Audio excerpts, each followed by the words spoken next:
noite, não. Me respeite. Daqui a pouco, velho Chico.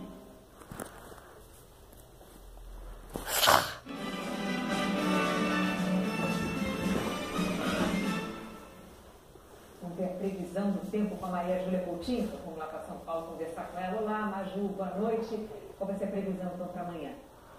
Oi, Renata, boa noite para você, para o Bonner e para todos. Olha, o destaque é a chuva lá no Recôncavo. Os ventos que vêm do mar levam umidade para o continente, o céu vai ficar fechado e vem mais água. Hoje já choveu, o Salvador registrou a temperatura mais baixa do ano, porque a chuva deu uma bela refrescada.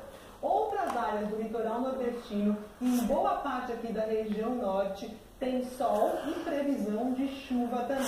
E o amarelo aqui que está predominando no nosso mapa indica tempo firme. E nessa extensa área aqui dentro da área de tempo firme, a tarde pode ser bem seca. Isso vale para as capitais aqui, Palmas, também Campo Grande, Goiânia e para a capital federal, com certeza. E as temperaturas, o vai continuar?